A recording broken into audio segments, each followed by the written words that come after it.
Hello, everybody. Good evening. I have a update here on the cybertruck explosion investigation.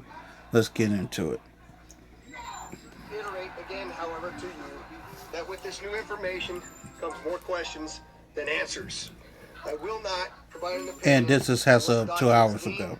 nor will we release information or documents that have not been completely verified by our joint investigators. As I said, the joint investigation again being conducted by LVMPD, the FBI, and the ATF, and we've been working this thing around the clock since it happened. In regards to some of the developments, I want to talk to you just a little bit about the fact that on the cell phone of our suspect, we discovered a much larger 6-page, what we're describing as a manifesto. This is in addition to the previously released 2 letters and the email that was sent to the mentioned podcast host. On this particular 6-page document, there is material that we still have not been able to work completely through with our federal partners and the Department of Defense, and some of that material may be classified, so we will not be releasing that document yet in its entirety. You will see some excerpts from that document here in just a few moments.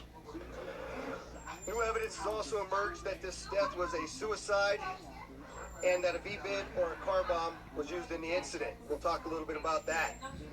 Of particular note, we also have clear evidence in this case now that the suspect used ChatGPT, artificial intelligence, to help plan his attack. I'd also like to note that in these documents you will see that the suspect believed he was being followed all the way from Colorado. And I want to make it clear that our suspect in this case has never had a criminal history, nor was he on the radar of the FBI or the LVMPD prior to this bombing. For some of the significant updates, I'm going to turn this over to Assistant Sheriff Dory Corrin to go through those processes. Dory? All right, good afternoon. I'm Assistant Sheriff Dory Corrin with the Las Vegas Metropolitan Police Department. I oversee our Homeland Security and Investigative Services Group. As I mentioned last time, that includes our counterterrorism unit, which is one of the key elements working this case. As the sheriff pointed out, we have a few developments, one on the video analysis and the video evidence that we've recovered, the others on the physical evidence that we've recovered from the vehicle, and finally the digital forensics. So I'll begin with the video analysis. We now have video footage that we're able to confirm that the suspect did prepare and stage for his planned attack. You'll see the suspect here in the video. He'll end up pulling out a can of racing fuel from the back of the vehicle, and then he'll start pouring that racing fuel onto the back where there's contents of explosive materials. You'll see that in just a moment here. It's a white can. We did recover that can from the vehicle and did confirm that it was racing fuel. In addition to this video, after you see him pouring it, you're going to see as the vehicle drives away, you'll end up seeing fuel leaking from the vehicle, which is consistent with what you're seeing him pour. So you'll see the vehicle right here, and then you'll start driving off, and you'll start seeing traces of fuel that's dripping from the back of the vehicle. You'll see other parts here, and you guys can take a closer look after the fact too to try to see the dark spots versus the spots that we're driving for. In addition to this video, we also have additional evidence that includes showing that the vehicle was leaking upon his arrival to Trump Towers.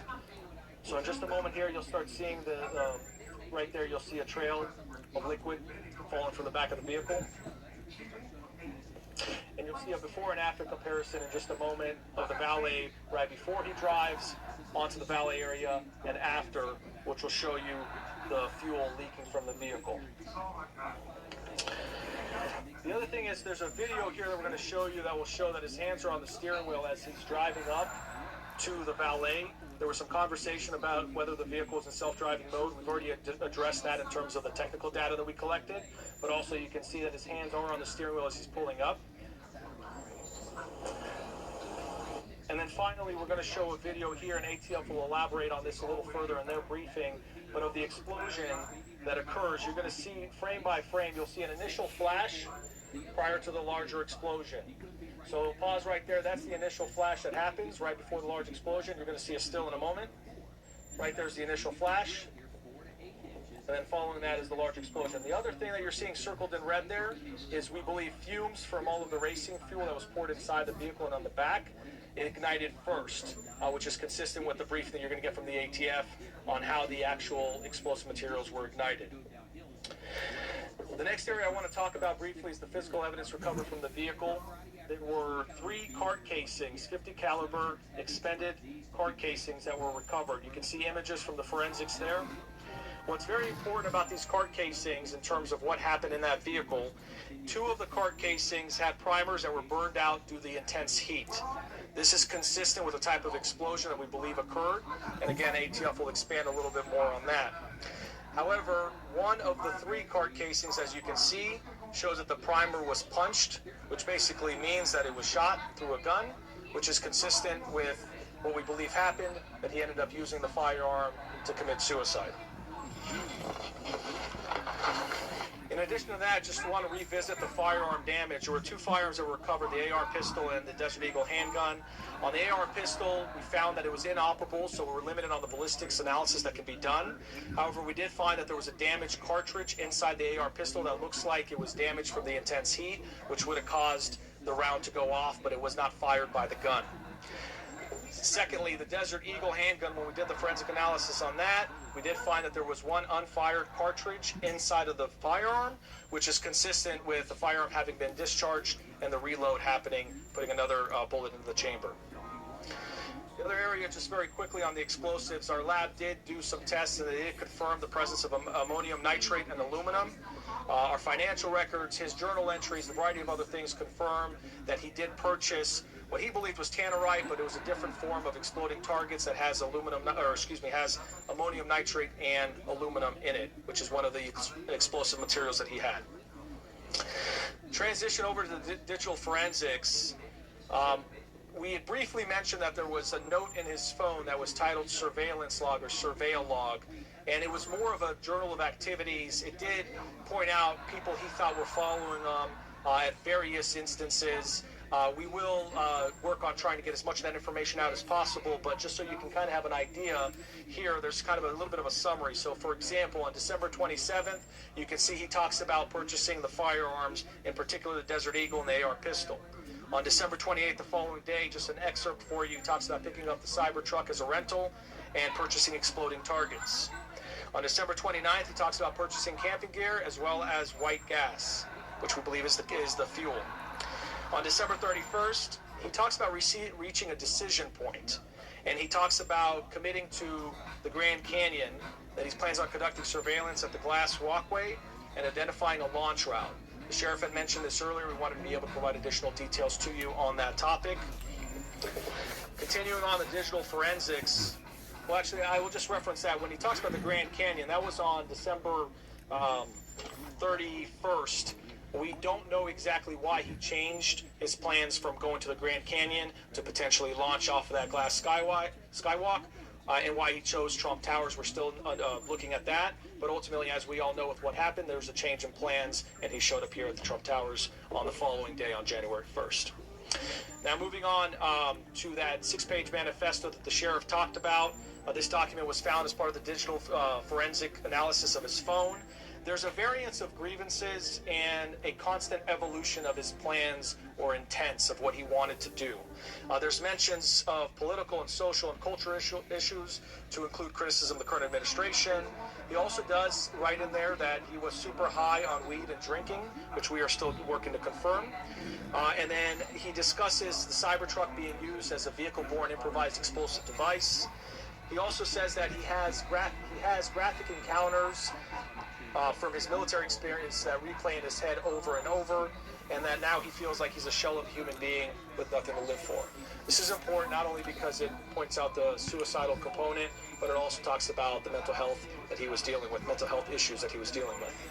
Just continuing on that manifesto, a few other excerpts for now is he discusses the concerns about the withdrawal from Afghanistan and losing his teammates, which again builds upon that potential PTSD that we're referring to. He does transition at some point and talks about being concerned of the media labeling him as a terrorist and that he had no intent on killing anyone else aside from himself. But finally, one of the last points in there, because this is constant flow back and forth of different thoughts, he does talk about his intent to make this as public as possible, and that he's loaded up on boom and quotations and fireworks for New Year's. Moving on to another part of the digital forensics, the sheriff talked about how the suspect in this case used ChatGPT to plan out his attack. You're going to see a few of the entries that he posted. This is chronological by date, but he basically starts using ChatGPT, which is a generative AI, to be able to get information on how to conduct this particular plot. So ultimately, you'll see that he looks at trying to figure out the amount of explosives needed in order to conduct the explosion he was looking to cause. He also talks about, in the next set of questions, you'll see he's trying to figure out where to buy fireworks and how much of it to buy. He looks at the equivalence of those fireworks and how they compare to TNT and other types of explosive material. On this next set of questions, there's a focus on the velocity of the firearm, of the bullet fired from the firearm, and determining whether that would ignite the explosives. This is an important component, as you'll see when the ATF talks about the amount of explosives that he had and how they exploded, and a lot of those actually not detonating. Ultimately, that has to do with the research on ChatGPT, determining that he needed at least 2,000 feet per second velocity on the firearm in order to be able to actually cause a full detonation of all the explosives he had. And then finally, on the last one, he talks a bit more about the amount of material he needs, and also interest in how to buy a phone without providing any personal identifying information. And then finally here, just on the last piece on the digital forensics, we talked a little bit about the data recovered from the Tesla. There were 3 devices recovered. Originally, we were talking about the SDMI chip and the thumb drive. Technically, there are 3 components in there that we're able to try to analyze forensically. The SDMI chip only contains mechanical data, does not contain videos. That we did look at, and Tesla is proprietary to Tesla. They are helping us try to recover any kind of technical information about the vehicle at the time of the explosion. The USB drive is where videos are stored. That was damaged. We were able to pull partial videos, which we talked about when we showed you the video from Kingman, Arizona. And then there's the restraint control model, which is very common to a lot of vehicles, where you have a mechanism in there to be able to record crash data. We did recover that. As of now, we don't have any valuable information from it because it did not trigger a crash. But most importantly, there's been conversation about in-cabin video and why don't we have video that shows exactly what happened inside the vehicle. As described to us from Tesla, the in-cabin video only records when you're in full self-driving mode, and it does not save that data. So it actually is just a live recording that basically happens to alarm the driver if they're falling asleep or something like that while it's in full self-driving mode. We know through the forensic analysis and through the work with Tesla that the vehicle was not in self-driving mode, so this feature would not have been activated, which is why we don't have video footage of the in-cabin activity. With that said, I'd like to transition to our partners. Both the FBI and ATF have been instrumental, and as the sheriff pointed out, it's been a collaborative effort that also expands to a variety of other partners who have helped us along the way. I'll turn it over to ATF Assistant Special Agent Kenny Cooper to go into the explosives.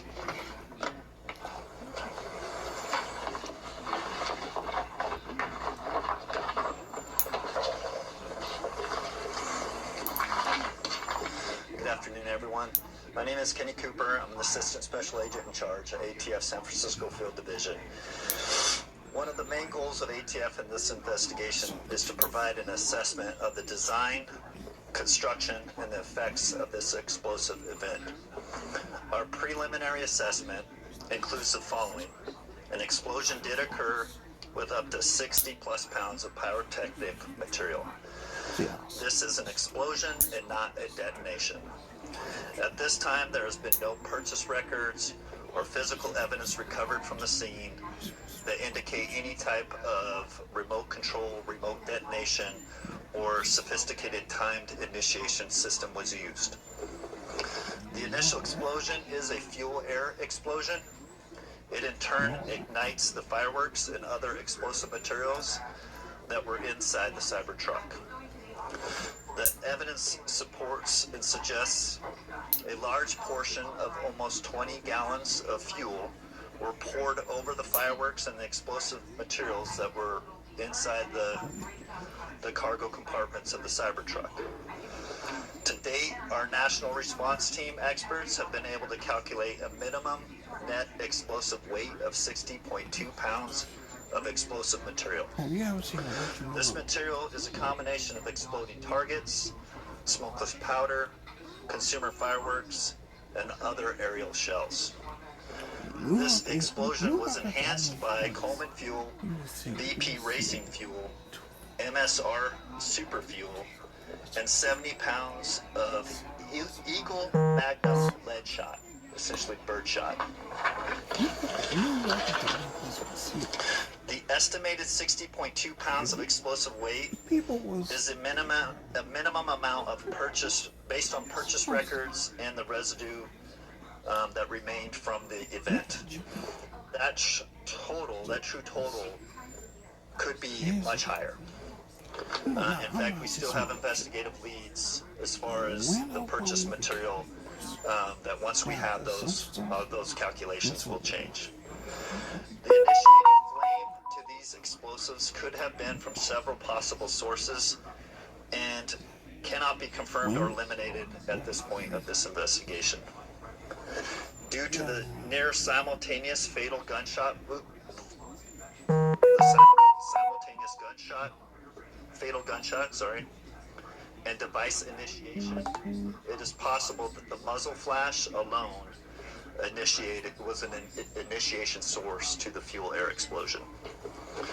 Other possibilities that cannot be ruled out and could include something as simple as the suspect lighting a flame source just prior to pulling the trigger of the semi-automatic pistol.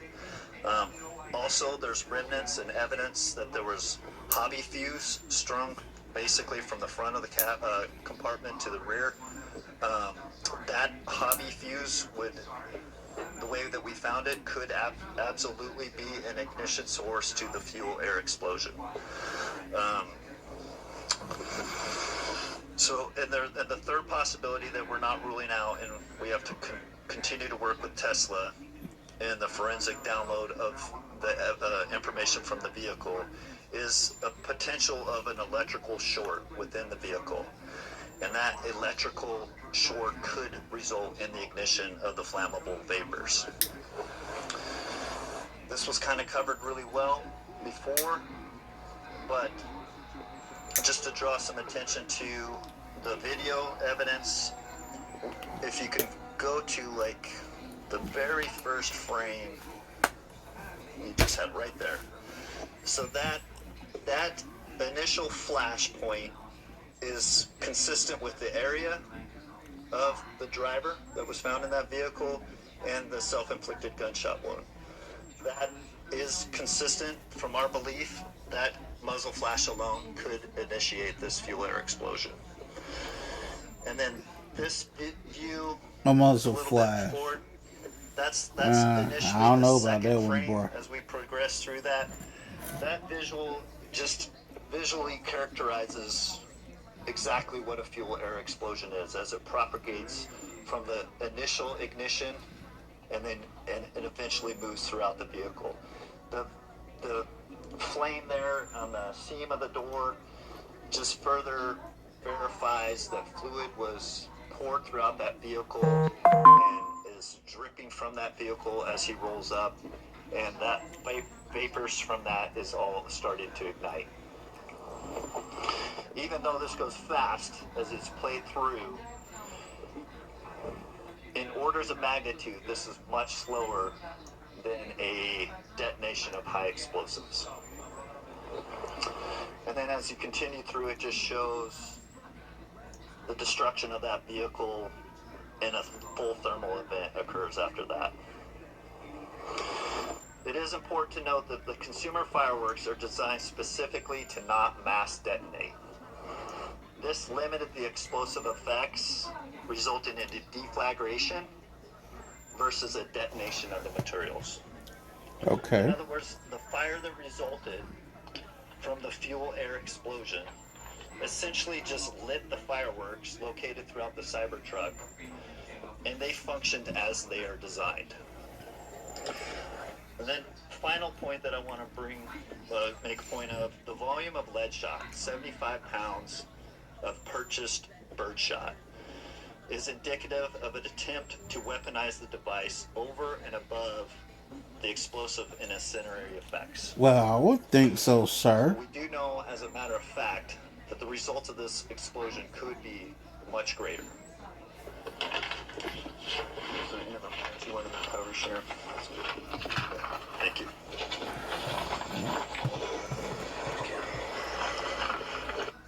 They act like they want to share, but then they don't want to overshare. It's weird. So, obviously, with a lot of new information, you can tell that this investigation is far from over. I will tell you that we still have a outstanding laptop, another mobile phone, and a smartwatch that we still need to get into and recover information from. We will continue to work towards that end. My public information office will be releasing a link to at least the chat GPT information and some of the information that we released out here today. I would like to just pause for a moment and take a chance to thank the tireless efforts of all of the detectives, the agents, federal and local, for the work that they've done on this. They haven't rested for a day. We brought resources in from all around the country to get us to where we're at. They've just been remarkable, and I want to publicly acknowledge them. There remains much to investigate and to analyze about this incident so that we can, number one, learn from it, but number two, continue to keep our community safe. With that, I'll take a few questions. If you please don't mind identifying yourself and who you're with. David. Question. I'm David Charles, KLAS TV. You guys have been careful not to talk about how he built what he built.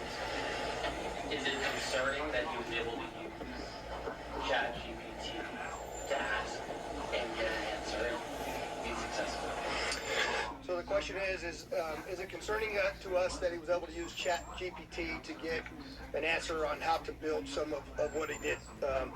I would answer that question by telling you that we knew that AI was going to change the game at some point or another in really all of our lives.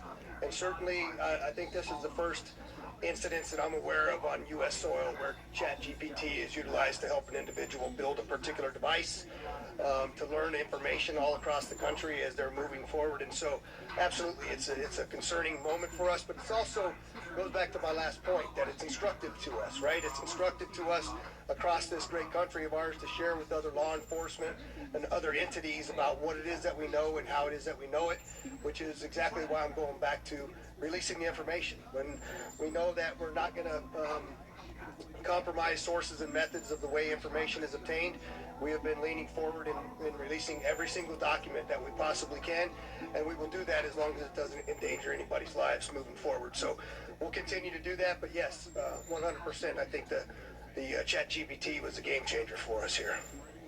And I'm sorry, right? Hi, Kristen. Hi, Kristen. We see the video of him pouring that gasoline all over the cybertruck. Where exactly was that? I know you gave us a rough idea where it stopped, but where was that in Las Vegas? And was that being purchased here in Las Vegas, or was that along the drive coming to? So the question is where specifically on the video that we showed that he was pouring the gas into the back of the truck? I'm sorry, the second part again. And was that fuel purchased here? Right. So did he bring it in among the other ammunition, fireworks, And was the vehicle or the gasoline purchased here in Las Vegas? We believe that this was purchased along his route on the way out here. We're continuing to look at all the places that he stopped to actually purchase both the birdshot and the other things that were mentioned as to being in the back of the vehicle. So not 100% confirmation yet, but that video was taken from a parking lot at Flamingo and Cobol. It took us a little while to get to the video to be able to zoom in on where it was at, but our digital forensics lab was able to actually get to that video, enhance it enough so that we could see specifically what was going on. We knew we possibly had that, but it just took a while for us to get to where we're at. Did any witnesses see him pouring that gasoline on the truck there? We don't have any of that. Yeah, the question was, do we have any witnesses that actually saw him pouring the gasoline? I can tell you can see he's in the corner there. We have not yet found anybody in the community that witnessed the pouring of that fuel into the Cybertruck, but if there's anybody that out there saw that, please contact us. We do need that information. With the review journal, is there a scenario in which this considered a terrorist attack or an attempted terrorist attack? So what the question is, that do we consider this a terrorist attack or an attempted terrorist attack? And I would just simply say that we haven't closed any doors on what where our investigation is going to lead us and what we label it as To be honest, some people want to try to label this a terrorist attack. even though there's no proof that there's a terrorist attack uh, from this. Now, what happened in New Orleans was domestic terrorism. That I will say. With this here, you really can't really determine that, but it does appear to look that way. Now we have nobody that we're going to be prosecuting for this case, but we haven't closed a single door on what the investigation is looking at. Anybody else? Back to David. Why? Obviously, his writings and what's on the phone are important to figure out why we're here today. But when we talk about the document that was sent to the podcasters and his other writings, why is that important? Why do we? I mean, obviously we want to see it, but why does Right. it matter to the internet? So the question is why does it what he sent to the podcaster matter in our investigation and releasing of all of the documents that we're releasing here today? And I think it goes to show his mental status. It goes to show what he was thinking. It goes to show what his intent was or was not. Quite frankly, as you well know, I mentioned this in the first two press conferences. We're very well aware of all of the things that are out there on the internet that are being said about what occurred, what didn't occur, and we're working very hard to answer every single question that we have out there. We're trying to figure out why Las Vegas, why the Cybertruck, why the route that he came here. I think we have some pretty good answers, but as I mentioned to you previously, I'm not going to answer anything on hypothetical. I'm only going to give you the facts as I know them. So one last, there's two more. Go ahead. I'm sorry, where are you from? I'm sorry. Especially because Cooper mentioned that the result of this explosion could have been much greater, but we also see him writing that he had no intent to harm anyone but himself. Can you elaborate a little bit on what that it was? So the question was, we mentioned that the explosion could have been much greater. However, one of the things that he wrote was that he didn't intend to hurt anybody else, and maybe I'll just let you, can you answer how it could have been much greater? So our initial findings of 60 plus pounds of explosive material, if he was to achieve a high order detonation of that, it would have been a significantly different blast. So Yeah. whether he failed to achieve that mission, whether he backed out of that and went more to just a suicide, like those are hypotheticals we can't get inside his head to answer. We just know factually he had enough material in that vehicle that if a high detonation occurred, it would have been a significant different blast. You say that? Yeah. I don't think we really understand what high detonation means. So when you talk about that, you mean like if it had been hooked up, we don't know about it. So what does that mean? So essentially, an explosion, there's kind of two categories of an explosion. A detonation, we're talking about feet per second in science. Typically 3,000 feet per second to initiate a blast sequence, kind of putting it in layman's term, to essentially boost an explosion to a different level. This was deflagration. So the material essentially burned in a pattern, still reaching an explosion, and still appearing to be extremely fast. Yeah. But it's a much slower release of energy in explosion versus a detonation. Okay. Also, once you achieve a detonation, Okay, so basically he's saying due to the way the Cybertruck was built, the explosion was basically dimmed down due to the way the Cybertruck was built. I think that's what he's saying. I'm not sure. Hold on.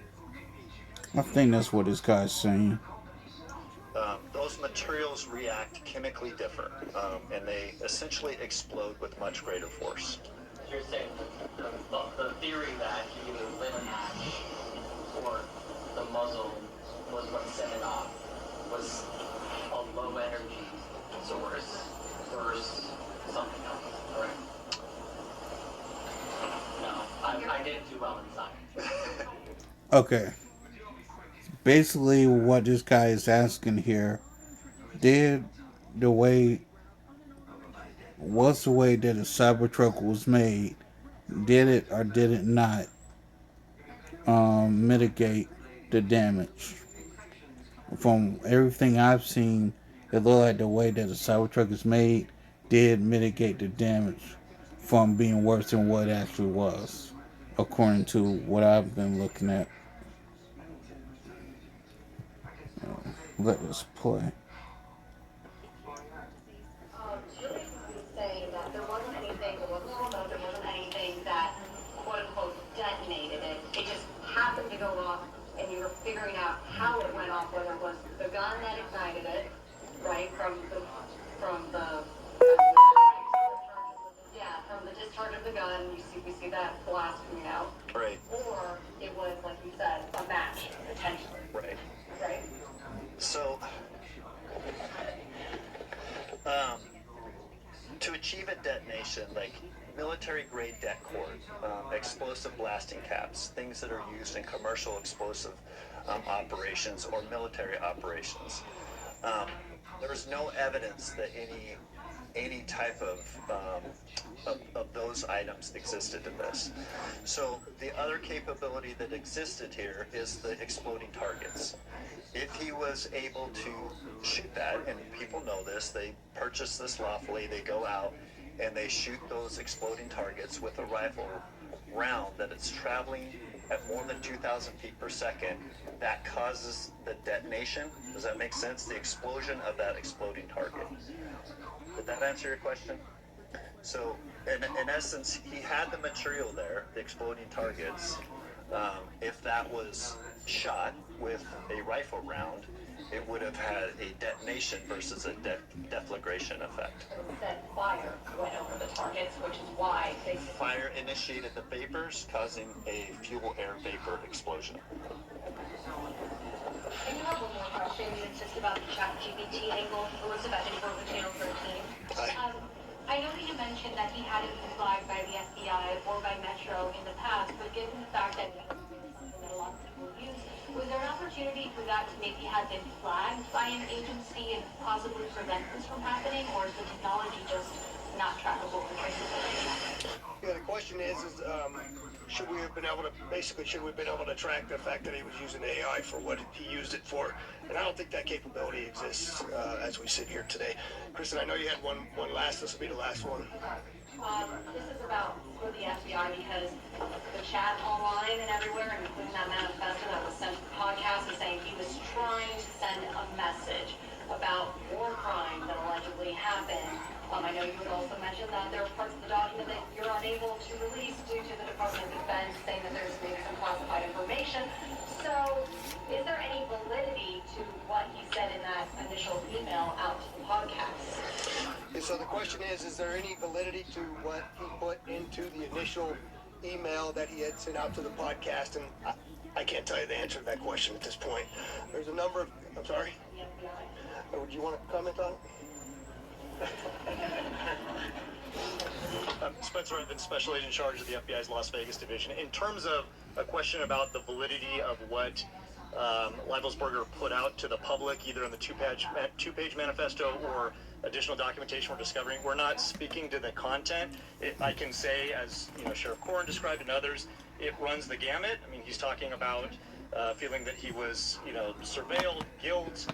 You can tell there's, some anguish there, some frustration with the government. I mean, there's a whole host of things. So we haven't gotten into, what's legitimate, what's not. The only thing that, out of an abundance of caution, in as much as there's Department of Defense equities that speak to sources and methods or something else that would endanger folks overseas, that's not being released. But beyond that, we haven't vetted any of his writings to determine, what's legitimate and what was in his own head. Whatever happened in 2019? Yeah, including, he alleges a variety of things, and we haven't gotten into the weeds on any of that. That podcast email he sent. Yeah, so we have confirmed that the document that he sent to the podcast, we know that he was the one that sent that document. That's correct.